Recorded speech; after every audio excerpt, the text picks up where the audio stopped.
what's happening, Spider friends? It's time for us to look at the bad guy, Blood Spider. No, not the bad guy. Oh yes, because Gameloft has released a bunch of really bad guys that aren't really necessarily bad guys. Because this game, everybody's friends for whatever reason. Yeah. But it's time for Bounded in Blood. It's all understandable in the Marvel universe.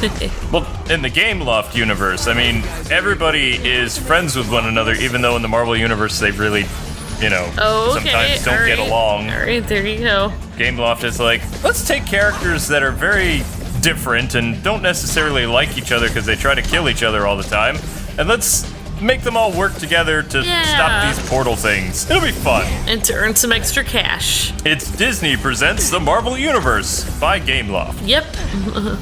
So Blood Spider's bad man in the comic books. I remember him from the 1980s, and eventually he ends up getting a black suit, like, the symbiote suit. Yeah. His whole part of life is to destroy Spider-Man. In fact, he's trained in the art of Peter Parker combat and essentially tries to take Spider-Man down with his own abilities. But Spidey beats him and wipes the floor with him, but this guy did basically train to be exactly like Peter Parker and fought him and had similar abilities.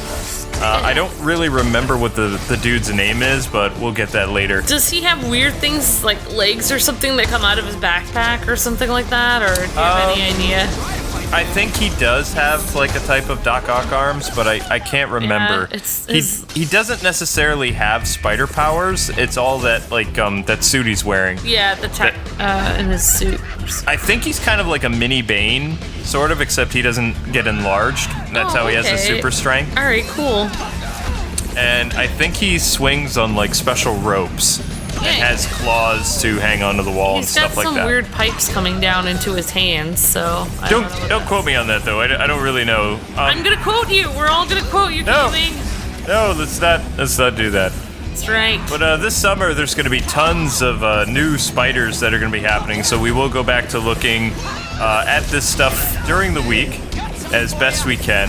Yeah. So. No, I like it where I kind of have you try to remember if you remember what this guy is like, and then at the very end we find out who he really is. Yeah, no, so. we'll do that weird thing at the end where we highlight what's going down. Yeah. You guys will find out at the end, so exactly. If people haven't figured out that this is a filler series by now, then I can't help them. Yeah. But it's a fun series. So. I like his suit. It's bright blue. It's pretty cool. Yeah, his costume, it kind of, if you really look at it, it's very similar to what Spider-Man 2099 would be, and one of Ben Reilly's costumes. Awesome. So this was all before that, though. Yeah. What's interesting about this guy, though, after his run-in with Spider-Man, or defeat, he didn't get arrested. He just kind of disappeared and went back into the shadows. And he's still, in the Marvel closet somewhere, and they can always take him out and use him as a bad guy again. He didn't really get destroyed. He's just hanging out somewhere. Okay. He was never apprehended. So... Oh, I see. So he got away. He was a one-hit villain wonder. He got away with it, too, then. That's cool. But he paved the way for, other cool things to happen to Spidey, so... Yeah, it's hard really to see much of his suit because he got the backpack covering it up. But it looks like he has a red spider on his back, and... Either that or it's a skull. I don't remember. Yeah. If it's a skull, then they totally use this design for 2099. Yeah. Oh, yeah, it does kind of remind me of 2099 a little bit. He's got the little red things on his hands, which I'm guessing are whatever to shoot his webs and stuff like that. Shoot his webs or bullets. I don't really remember. Remember, this guy's an assassin. Oh, so think like Assassin Spider-Man, except in the 80s, and it's not Peter Parker. He's not a good guy. Colorful assassin. Yeah. Clown assassin guy. The happy assassin, exactly. The happy assassin, yeah, there you go. Ring-a-ding-ding. The assassin that you invite to your kid's birthday party. Show and tell.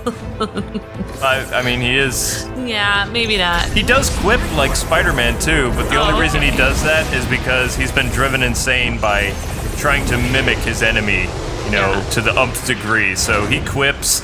tells bad jokes, he does all kinds of things that Peter Parker does, and he still gets his butt kicked because he's not the spectacular or amazing Spider-Man. He's Blood Spider.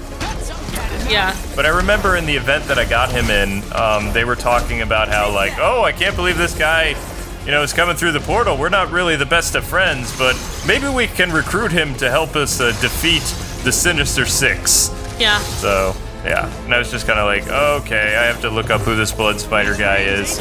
Interesting. So he does help Spidey in this universe defeat the Sinister Six. Yeah, well, in this universe, yeah. Exactly. In regular universe, he'd probably end up working for them because he's a bad guy. So yeah, in this. But mostly, universe, I mean, he's kind of like a mercenary or an assassin for hire. So think like Silver Sable a little bit. Yeah, if it's just for hire, then it's really not that bad. Yeah, you just have to have the money. If you don't have the money, then you could be in serious trouble. Yeah, exactly. I kind of like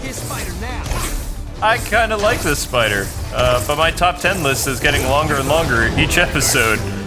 I really like the design. But I still want to see Spider-Ham.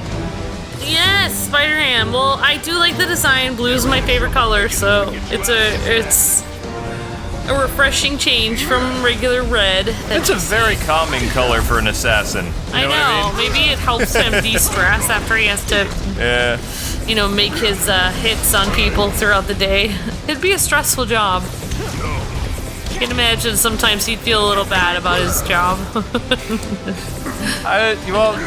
It'd be a little bit difficult to talk about at Thanksgiving. So, what have you been doing? I don't really know if this guy has a normal family, though. Probably not, no. I mean, the type of work he does. I mean, Slade had a family, though, so, I mean, it's not unheard of. Yeah. He kind of did. His wifey went kind of... Yeah, and didn't his daughter cut out her own eye? Slade's daughter. Is that somebody else? Yeah, that's Rose. Yeah. Yeah, his family was Rose weird. tried to be an eye doctor and failed. There you go. Yeah. That's the easiest way to explain it. She also wanted to be fashionable with the eye patch, She wanted to bring eye patch fashion back. Yeah, that was an interesting Teen Titans episode. I saw it. Is it so wrong that I'm hearing this music in my sleep all the time now? Da-da-da-da-da-da. It's very heroic. I wake up in the morning and I think I'm gonna free run somewhere. That was a better look of his costume. Oh yeah, we gotta look at his costume because it's splatted on the ground there. Now we get Creature from the Black Lagoon. So we're still competing with these KOs, so that's why I brought what's her name in? Anya. Yeah. Anya in her battle armor. Yeah, she looks like a freak, like I probably said before. Because we have tons of Fish Girl spider multipliers right now, and we've KO'd 1,530 something bad guys, which is really going to help us overall and help me win some ISO 8. Nice. That's what I need to do. ISO 8. I mean, you can still win ISO 8, by trying to get in the top 900 people in the world. But you can also rank up some stuff really well if you've collected a bunch of spiders like I have for the event, so. Yeah. Almost a tooth up. No, it doesn't pass code. I was thinking someone should do a parody with ISO 8. Maybe not my best run, but it was still pretty good. Yeah, 1,700 enemies defeated. Look at his costume. Yeah. He even has the webbing that we couldn't really see on his mask. Yeah, you could have Spider-Man say got ISO 8 and have little, a fourth overall. Look at that. Very cool. That's fourth. Pretty. Yes. Wow, good job. Yes. That is us. Yay, good job. And you can see, I've actually, look at that. I've won 7 bronze medals overall. So I've won 50 ISO 8 7 times. That guy hasn't won anything, and he's the leader, which makes me sad. That means anybody can just pick up this game and beat me. Thanks a slot. Yeah, maybe I will. I'm going to pick it up tomorrow. There, we can see a better look at his costume right there. Oh, all right. Nice. Yeah, I like the little red around his eyes. That's fun. So let's see what this guy's all about. Legendary Blood Spider. Ready? I'm ready. First appearance, Amazing Spider-Man 367. A violent mercenary, Michael Bingham, was selected by the villainous Taskmaster to be a part of an elite team of villains that would learn to emulate their foes and then take them down. Blood Spider was subjugated to an intense period of training where he learned to mimic Spidey exactly. After completing his training, he assumed the identity of Blood Spider and attacked Spidey. Though Peter defeated him with help of an anti-terrorist operative named Solo, Blood Spider still lurks in the shadows waiting for a chance to make his next move. And we've never really seen him again. But anyway, guys and gals, that does it for this spectacular episode. In the comments section below, tell us what you think of Blood Spider and if you have this character in your collection. And we'll see you with another Spidey in a few days. God bless and happy gaming. See ya!